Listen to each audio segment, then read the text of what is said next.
અમદાવાદની સાબરમતી નદીને સફાઈ કરવાનું અભિયાન ચાલી રહ્યું છે। આ અભિયાન બાદ પણ નદી સાફ થાય તેવા કોઈ અણસાર દેખાઈ રહ્યા નથી। ત્યારે આ વચ્ચે કોન્ટ્રાક્ટર અને અધિકારીઓની મિલીભગતના પુરાવા પણ જોવા મળી રહ્યા છે। 350 કરોડના ખર્ચે બનાવેલ અટલ બ્રિજનો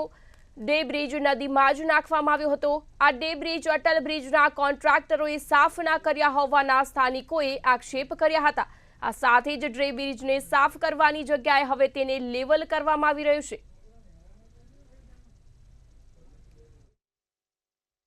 અમદાવાદની સાબરમતી નદી છે તેને સ્વચ્છતાની મોટી વાતો અને જે મહાઅભિયાન જે શરૂ કરવામાં આવ્યું હતું, પરંતુ ક્યાંક એવું લાગી રહ્યું છે કે આ સ્વચ્છતાનું જે મહાઅભિયાન છે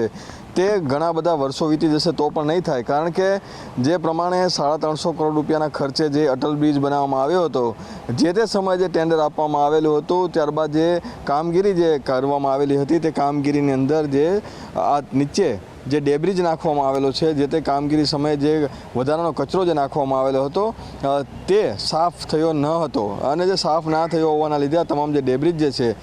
તે સીધું જ નદીની અંદર રહેલું હોવાથી અહીં જે સમસ્યા જે છે સ્વચ્છતાની અને નદી સાફ કરવાની તેની ઘણી બધી સમસ્યા પણ જોવા મળી રહી છે। આ સાથે અટલ બ્રિજમાં જેમણે પણ ટેન્ડર મળ્યું છે તે વ્યક્તિઓ દ્વારા જે સાફ સફાઈ કરી દેવાની અથવા જે જવાબદાર અધિકારીઓ જે છે જેણે સાફ સફાઈ જોવાની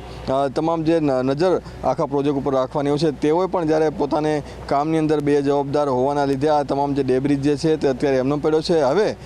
જે ઘાટ કરતાં ઘડામણવાળી વસ્તુ થઈ છે, ફરી વખત આ જે નદી છે તેનું જે ડેબ્રિજ જે છે તેને લેવલ કરવા માટે પણ ફરી વખત એક નવું ટેન્ડર આપવામાં આવ્યું છે। એટલે કે જે ડેબ્રિજ જે છે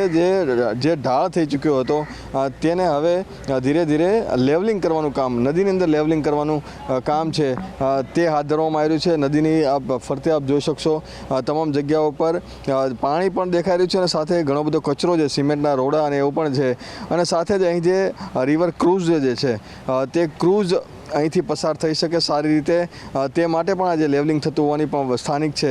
તેઓ વાતો કરી રહ્યા છે। ત્યારે સૌથી મહત્ત્વની વાત એ છે કે જે તે સમયે જ્યારે જે ટેન્ડર સોંપવામાં આવેલું હતું તેઓએ કચરો સાફ કેમ ના કર્યો, નદીની અંદર તમામ કચરો કેમ નાખ્યો, અથવા આવા જે કોન્ટ્રાક્ટરો જે છે તેની સામે કોર્પોરેશનના કોઈ અધિકારીઓએ કેમ કોઈ કાર્યવાહી ન કરી અને સાબરમતી નદીને વધુ પ્રદૂષિત કરવામાં આ સિંહ ફાળો આ બંને ભ્રષ્ટ અધિકારીઓ તેમજ કોન્ટ્રાક્ટરનો જોવા મળી રહ્યો છે। કેમેરામેન પૂજન બ્રહ્મભટ્ટ સાથે મીર દુધરેજિયા, મંતવ્ય ન્યૂઝ, અમદાવાદ।